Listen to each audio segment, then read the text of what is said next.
Hey there, sports history fan.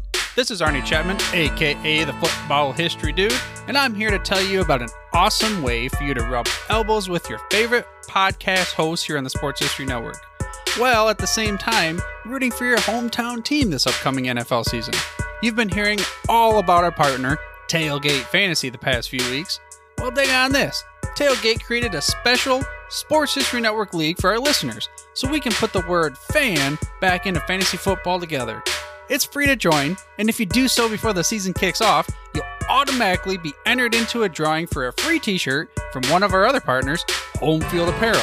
It's a win-win-win! So hurry up today and head to sportshistorynetwork.com/tailgate for all the details. Again, that's sportshistorynetwork.com/tailgate. This podcast is part of the Sports History Network, your headquarters for the yesteryear of your favorite sport. You can learn more at sportshistorynetwork.com.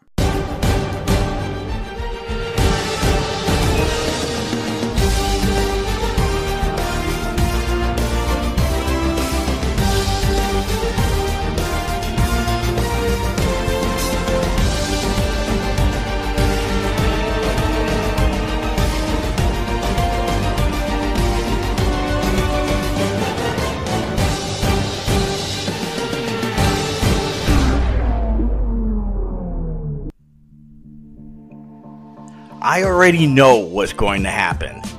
I already know who will get to Super Bowl 58 in Las Vegas.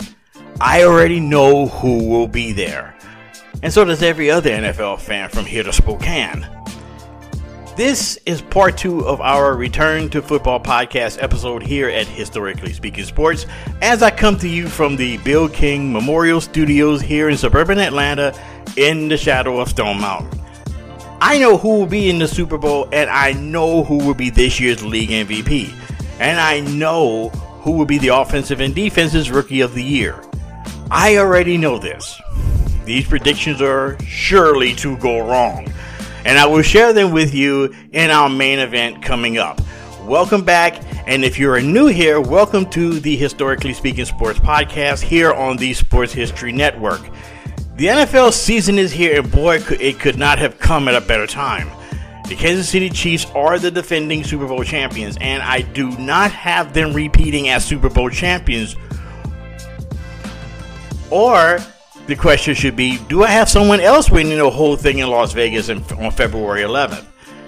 In our main event, I will peer into my crystal ball to determine what each team's win-loss record will be at the end of the season, and who will raise the Lombardi Trophy on the second Sunday in February. And to conclude the show, we will send out a shout-out to a franchise that no longer exists, yet only in the memory. They were one of the most impressive teams ever in pro football, so good in fact. They won the league title in their very first season of existence.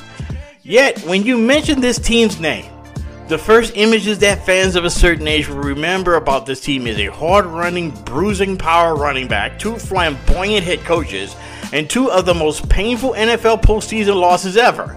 One of those, in fact, were so memorable and so controversial. Not only did it change the course of the history of the league, but it also changed the rules 10 years after it happened. All of that is coming up and so much more right here on this football edition. Welcome back to football editions, I should say, of the Historically Speaking Sports podcast, where we put a historical spin on current sports headlines. Once again, you are listening to the Historically Speaking Sports podcast, a member of the Sports History Network.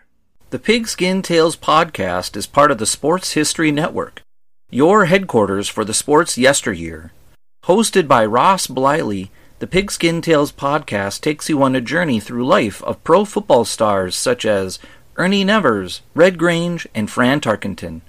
Plus, you might not know them real well, but you can hear stories about Bill Brown, Grady Alderman, and Dave Osborne. You can learn more on these players at sportshistorynetwork.com/podcasts/pigskin-tales.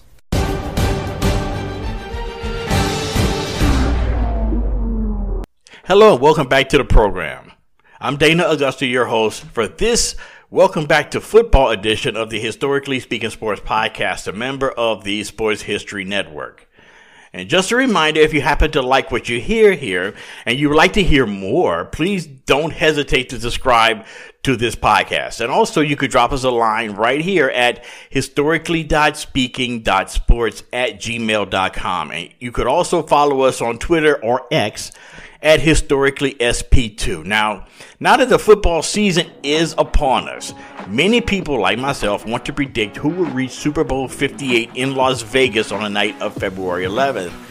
Now, we all make these predictions, but I go a little bit further in depth in this. Since around 2006, 2007, me and a buddy of mine would go through the entire NFL schedule and predict who wins each game. And based off of our predictions, we go through the playoffs and eventual Super Bowl. And since then, I'm very proud to say I have accurately predicted the Super Bowl winning team once. In 2009, for Super Bowl 44, I predicted that the New Orleans Saints would win the Super Bowl. However, I also predicted for that Super Bowl in Miami, it would be a black and gold Super Bowl, which I had the Saints beating the Pittsburgh Steelers, who were the defending Super Bowl champs at the time. Look, at least I got one. I had the right team winning the whole thing, okay? At least give me that. So this year, once again, I went through the whole schedule and determined the two teams that would meet up on the night of, and of all days, my wife's birthday. Wish me luck on that one. So, with that said, I will go team by team predicting their records and a short synopsis of how their season will go and what I'm expecting, in which all of these predictions absolutely will certainly go wrong. Now, we will start in the NFC East, where the Philadelphia Eagles, who come into this season as the defending NFC champs, are favored to return to the Super Bowl, at least, from the NFC. And with quarterback Jalen Hurts, they will definitely would look the part of a favorite. And not only will they win the NFC East championship, I predict them to have the first round bye and win the NFC home field advantage with a record of 14-3. Finishing in the second in that division will be the Dallas Cowboys with a mark of 11-6. All eyes are on quarterback Dak Prescott, whether he could protect the ball or not, and Coach Mike McCarthy, who could make key play calling decisions in key moments of games. And with a great defense, that Dallas will definitely bounce back to the postseason this year, but will it be enough to satisfy the insatiable and arrogant Dallas Cowboy fans across the country, as well as their owner? Third will be the New York Giants, finishing 10-7 and returning to the playoffs for the second straight year with quarterback Daniel Jones and running back Saquon Barkley, providing star Barkley can stay healthy. And rounding out the East, of course, the Commanders with their new owner and new offensive coordinator Eric Bieniemy.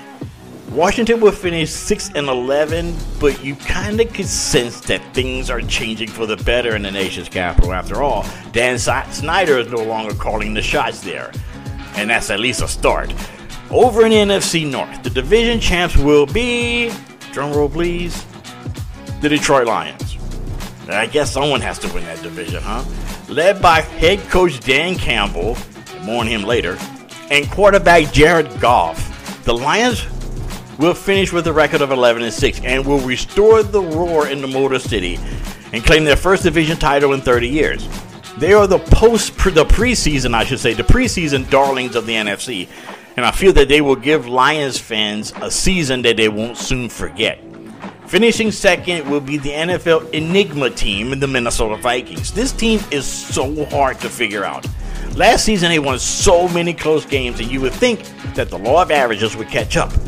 Well, may not be this year, and Kirk Cousins may be a solid leader for the Vikings, I think.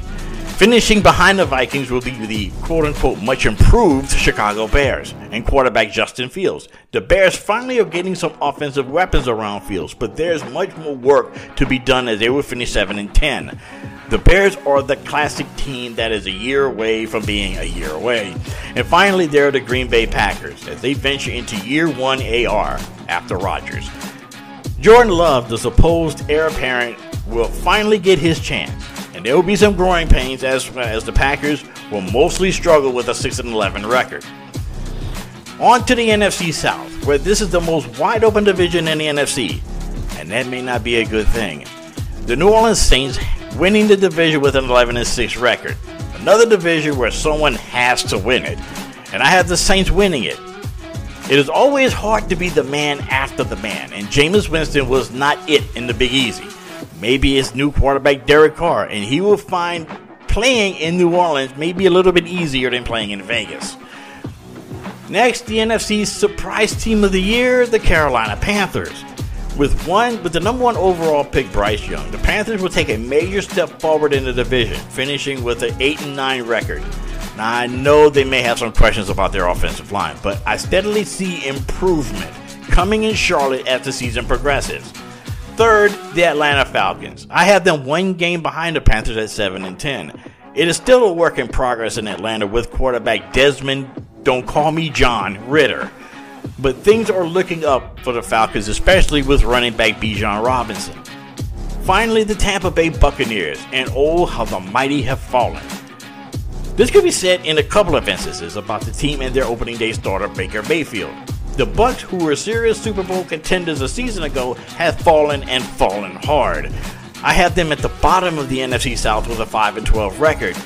And well, to foreshadow here, at least they're not the Cardinals. And to round out the NFC, in the West, the class of that division will be the San Francisco 49ers. And I am so torn with this team. I have them going 11-6 with offensive wizardry of head coach Kyle Shanahan. And NFL's feel-good story from a year ago, quarterback Brock Purdy. And maybe one of the best defenses in the NFL to boot. Yet, I feel that the loss of defensive coordinator DeMeco Ryans may hurt a little. But the Niners are by far the class of the NFC West. Next will be the Seahawks with a record of 8-9. And I think that this record may be a little generous. After all, Seattle, led by Geno Smith, can be up or down. This team is, like the Vikings, so hard to figure out, even from week to week. But I have them one game under 500, and even that can go either way. But then again, they are in Seattle, which seems like they should be better off maybe in Siberia. Yet the one thing that I am definitely sure about in this division is the last two teams, and that's the Rams and the Cardinals. If the preseason is any indication, these two teams will struggle mightily. The Rams, who put all their chips in the center of the table a couple of years ago for a Super Bowl title, now has to pay the bill. And this season will be it. For the Rams, a 5-12 mark will be theirs for 2023, but I fear they will not be as bad as the Arizona Cardinals. Their fans, instead of being a sea of red, will simply be seeing red during the season, and I have the Redbirds scoring an NFL worst 2-15. And I even think that's generous.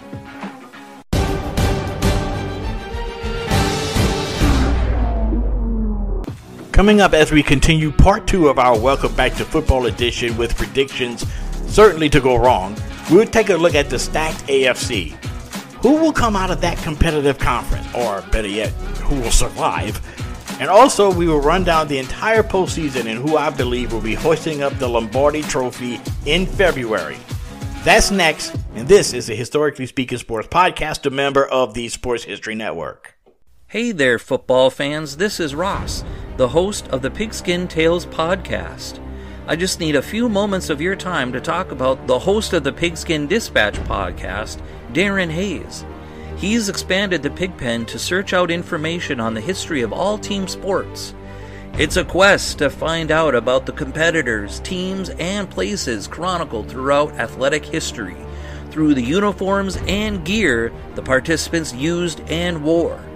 And he is taking you, the listener, with him on this educational journey to preserve sports history on the Sports Jersey Dispatch, found here on the Sports History Network. His newest podcast, called Jersey Dispatch, is all based on the jerseys that all the greats used to wear. You can find Darren Hayes and the Pigskin Dispatch podcast, as well as Jersey Dispatch, on your favorite podcast provider multiple times each week. So remember that, Darren Hayes, the host of the Pigskin Dispatch and Jersey Dispatch podcasts. It's found right here on the Sports History Network. The soundtrack is provided by Raphael Crux from filmmusic.io.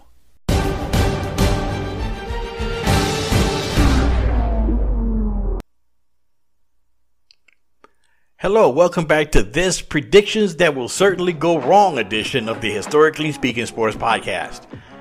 We just did our predictions for the NFC and now looking to the AFC, where the Kansas City Chiefs, led by Pat Mahomes, are Super Bowl champs and are looking to go back-to-back.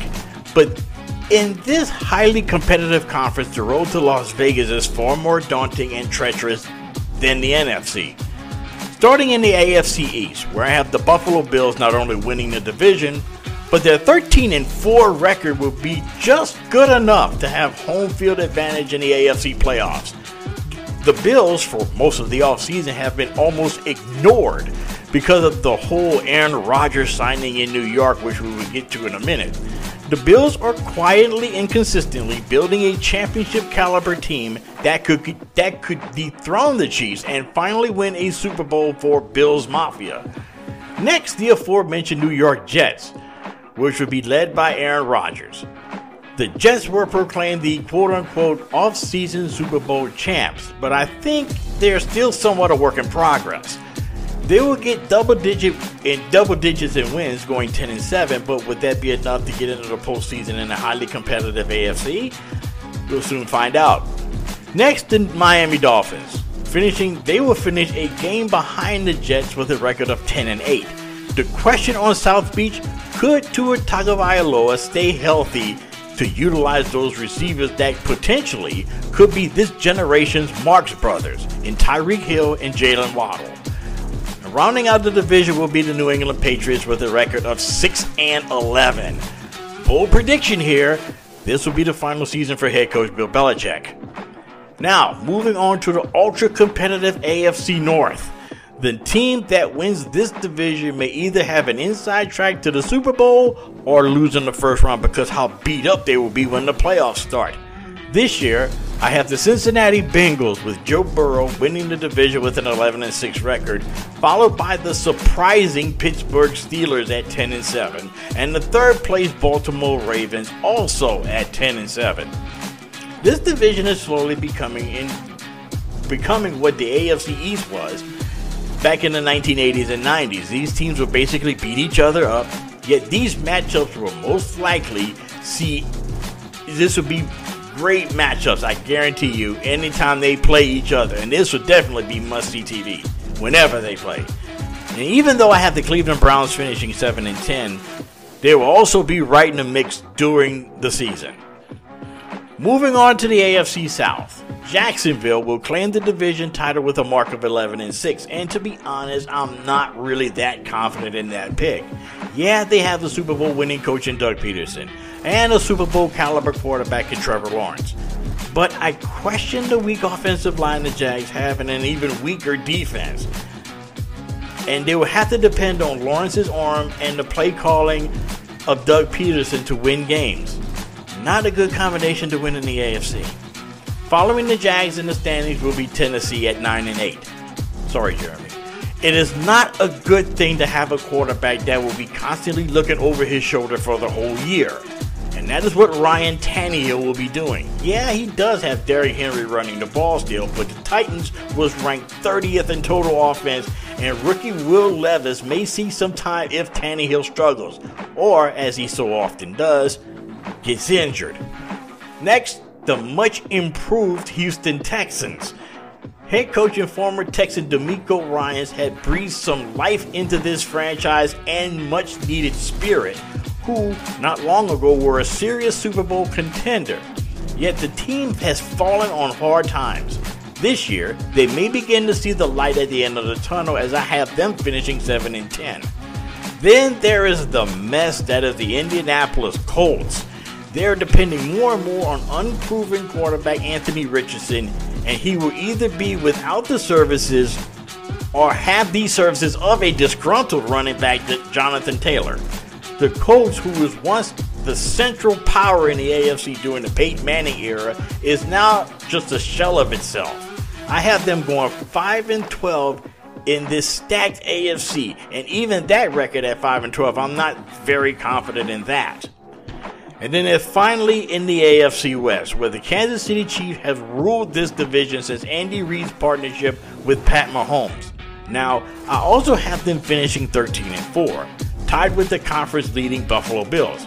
Yet, the Bills, I believe, will have the tiebreaker over the Chiefs thanks to a Bills win over the Chiefs on December the 10th.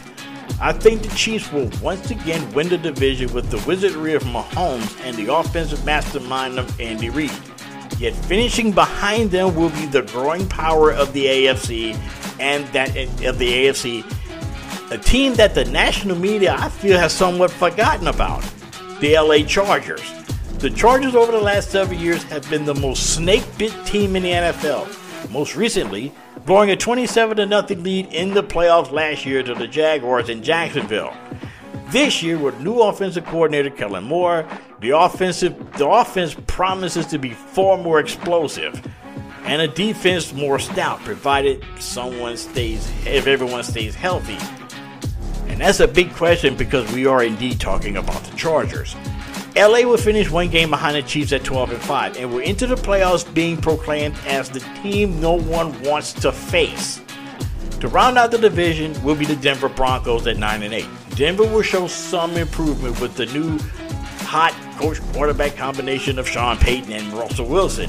Yet, will it be good enough for a playoff spot? And lastly, the Las Vegas Raiders. I have them going 6-11, which will somewhat be a mild disappointment for the Silver and Black with the offensive signing of Jimmy Garoppolo. But they are still the Raiders, who are still trying to find themselves in Sin City.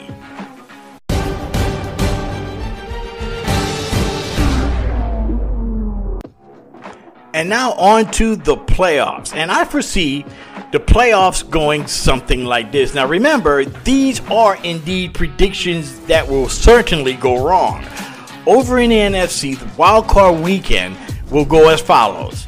The San Francisco 49ers will knock off the New York Giants in a rematch from last year's divisional round game, winning in a low-scoring defensive slugfest 17-14 in overtime.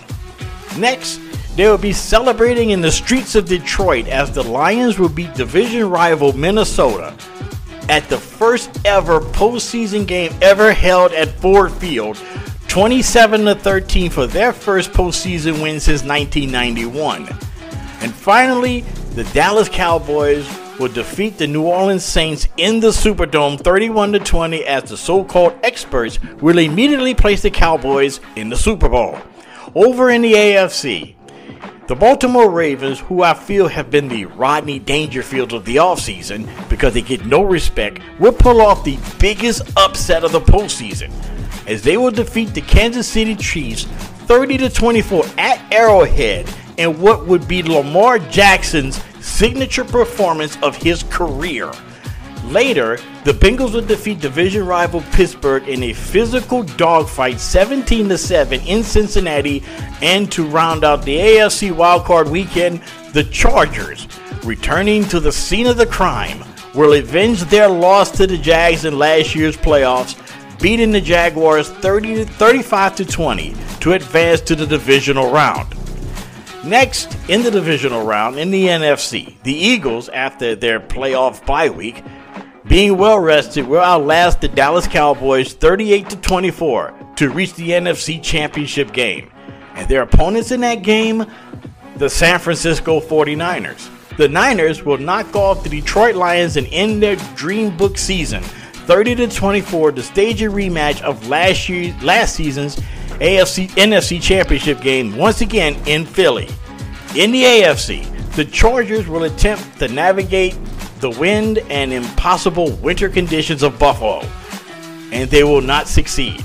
The Bills, being well rested, will defeat the Chargers in a thrilling 24-20 contest to reach the AFC Championship game, where they will face the red-hot Baltimore Ravens, as they will beat the Cincinnati Bengals in the Queen City 31-17. In the AFC title game, Josh Allen of the Bills will outthrow and, believe it or not, outrun Lamar Jackson and advance to the Super Bowl, beating the Ravens 34-20, while over in the NFC, Brock Purdy will have the 49ers in the Super Bowl by upsetting the Eagles at Lincoln Financial Field 34-21 and head to Vegas for Super Bowl 58.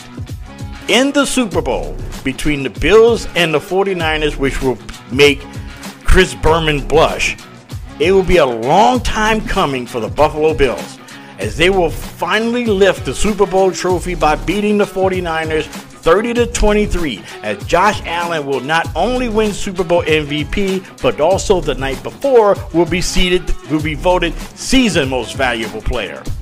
I also have Falcon running back Bijan Robinson and Bryce Young as co-offensive rookies of the year, and Texans linebacker Will Anderson Jr. as the defensive rookie of the year. And to round out the individual postseason awards in the NFL, Coach Dan Campbell, Mr. Biting Kneecaps himself, of the Detroit Lions will be named the NFL Coach of the Year to round out the postseason awards. Now, one quick postscript to all of these predictions. Remember when I mentioned that the Super Bowl was being held on the same day as my wife's birthday? Well, once I found that out, I said to myself, this, of all years, would be the year the Chargers reached the Super Bowl on my wife's birthday, and I may have to miss it. Yep, that would be just my luck.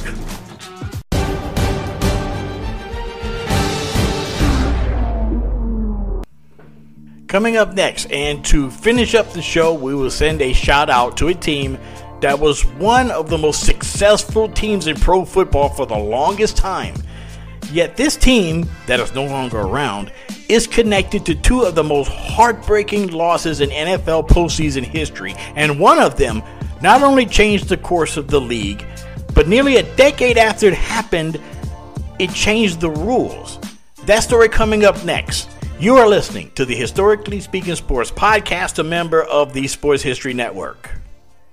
At the Sports History Network, we're all about the sports yesteryear, and so we're pleased to introduce you to Row 1, an online memorabilia gallery and shop that brings sports history to life. The Row 1 gallery features over 5,200 gorgeously reproduced prints of team posters, game program covers, game tickets, and advertisements in baseball, pro and college football, pro and college basketball, and more.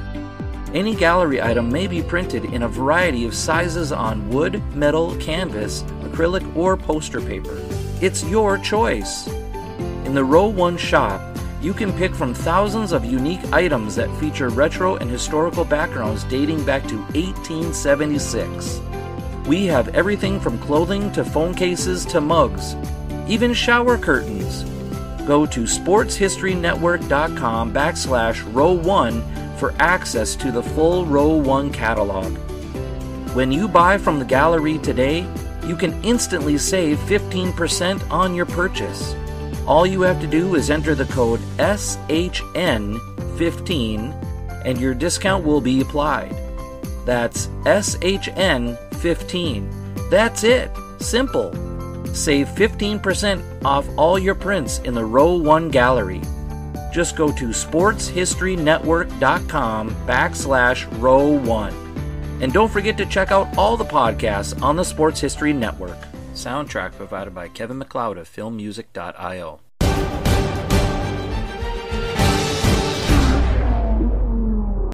Hello, folks, and welcome back to the program. And right now, this is the final segment of the show, which I like to call the shout out. And this is where I send a shout out to a particular athlete or event of some consequence that happened during the course of sports history.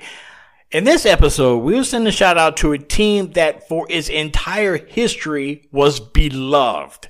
So beloved, in fact, that songs were written about them, such as this one. Talking Super Bowl 'cause we're the Houston Oilers. Houston Oilers. Houston Oilers #1. Yes, we're the Houston Oilers. Houston Oilers. Houston Oilers #1.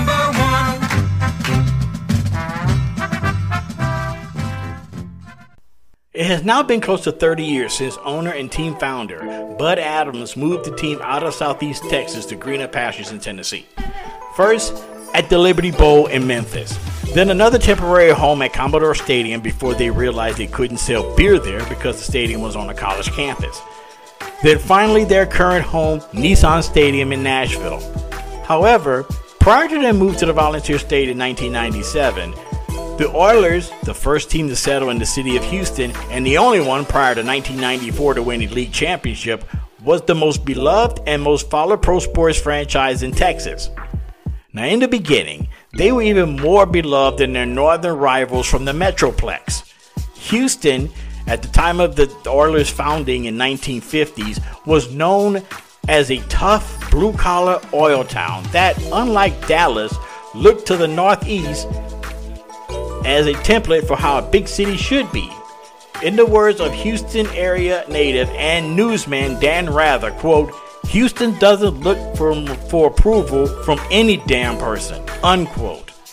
The love for this team still runs deep. Here's an example. In the University of Houston season opening game last weekend against Texas San Antonio, the Cougars donned uniforms that was very similar to the Columbia blue and scarlet of the Oilers from the 80s and 90s. And from the beginning, the Oilers, sporting the famous oil derrick on the sides of their helmets, was a power in the American Football League. Bud Adams, along with Dallas Texans owner Lamar Hunt, who founded the league, were two football mavericks based in Texas, and they were looking to get into football action as the game was growing exponentially in popularity. The Oilers were an original power in the American Football League, playing in the first 3 title games representing the league's Eastern Conference, winning the first 2 in 1960 and 61 over the Los Angeles, then San Diego Chargers. Then in 1962, losing in double overtime to the Dallas Texans in what many sports historians consider one of the greatest games in history of pro sports that no one talks about. During the 60s, there was quarterback George Blanda and Willard Duvall and Charlie Hennigan and Heisman Trophy winner from LSU named Billy Cannon. Also, the Oilers had a fullback named Charlie Tolar, nicknamed the Human Bowling Ball, and he was the beginning of great power running backs that the Oilers would feature through the life of the franchise. And to add to that, off the field, he was a real-life Oiler. During the offseason, Tolar, a 5'5", 210-pound fullback, was an oil well firefighter who worked for noted oil well firefighter Red Adair. By the mid-1960s, when the AFL teams were moving out of old, dilapidated ballparks and glorified high school fields, the Oilers were no different, playing their home games at Jefferson Stadium and at Rice Stadium. Then the Oilers moved to the 8th wonder of the world, the Houston Astrodome, where they would play until their relocation in 1997. The Oilers would eventually leave the AFL and merge with the NFL in 1970 after several losing seasons. In the early 70s, things began to change for the better when they hired former Chargers head coach Sid Gilman for one season in 1974. For those who don't know, Sid Gilman was one of the great pioneers of the pro passing game in the NFL that you still see today. I would say all the time, if offensive passing philosophy was a religion, then Sid Gilman was Billy Graham. In 1975, Gilman retired and was replaced by the defensive coordinator named O.A. Bum Phillips, who would go on to become the greatest and most recognizable coaches in franchise history. With his unmistakable Texas drawl and 10-gallon hat, the excitable coach guided the Oilers to their most successful period during their time in Texas. He coached the Oilers from 1975 through 1980, winning 90 games and leading them to the postseason in 1978, 1979, and 1980. And those Oilers teams captivated the city of Houston like no other. With players like Dan Pastorini and receivers Kenny Burrow and Billy White Shoes Johnson and defensive stars Elvin Bethea and Vernon Perry, overnight the Oilers became an NFL elite team. And that night was Monday, November 20th, 1978, perhaps the most memorable game in franchise history. The Oilers were playing the Miami Dolphins in a sold-out Astrodome. The The star of the show was a rookie running back from Texas named Earl Campbell, who still to this day is the franchise's best player. After scoring 3 touchdowns early in the game, the signature moment happened late when Houston led 28-23 when Campbell did this. On 2nd and 8, Campbell just outruns everyone to the right, and look out! He's gone! He may take it all the way. Puts his head down, 80-yard touchdown, this is over. What a show this man has put on tonight. All right. He ran around the block as Wilson turned on that speed, but down the sidelines, forget it. What you've seen tonight, ladies and gentlemen, is a truly great football player. In the late moments, take total personal command of a game. And you have seen the Houston Oilers on national television establish that they are an exceptional football team. 81 yards later, after outrunning Dolphin defensive back Curtis Johnson, who had the largest afro in NFL history, the Oilers announced their arrival as an NFL power, eventually winning 35-30 in what Monday Night Football announcer, who you just heard there, Frank Gifford, along with Howard Cosell, say repeatedly, this was the most exciting game he had ever been a part of. And he played in the 1958 NFL title game between the Colts and the Giants at Yankee Stadium. However, the Oilers actually are also remembered just as much for the games they lost in the postseason.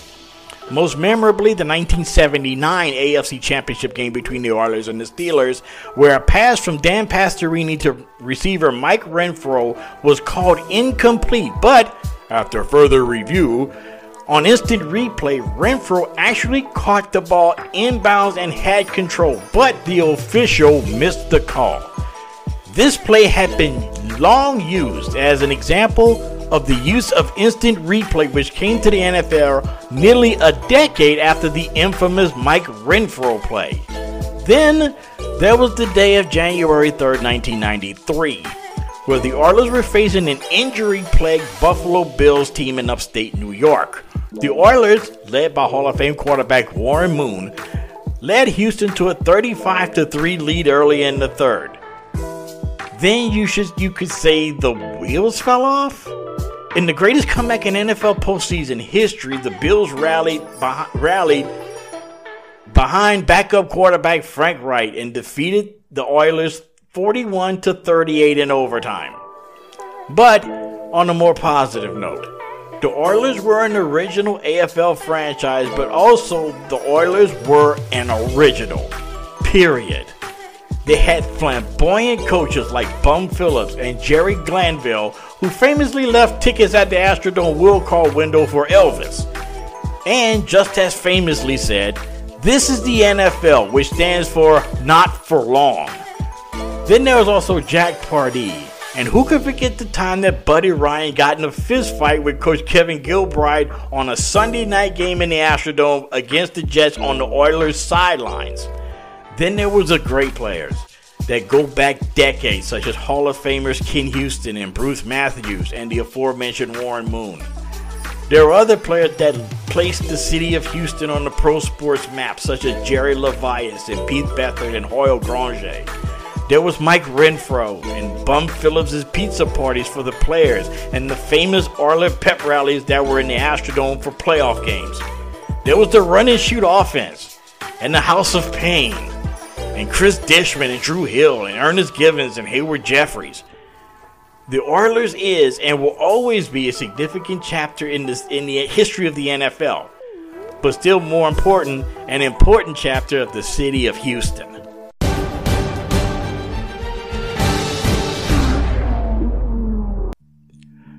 And that will do it for this edition of the Historically Speaking Sports Podcast. And if you please, if you have not done so already, please subscribe wherever you hear this podcast. It helps me out tremendously. Also, if you want to drop us a line, you could do so at historically.speaking.sports@gmail.com, or you could check us out on Twitter or X, whichever you prefer, at historicallysp2. And please remember, don't keep this great podcast a secret. Tell your family, tell your friends, tell your neighbor, Hell, tell a passerby on the street if you think they like sports history. This episode comes to you from the Bill King Memorial Studios in the sports wing of TM4 Enterprises, located in scenic suburban Atlanta in the shadow of Stone Mountain. And until next time, stay cool and stay blessed.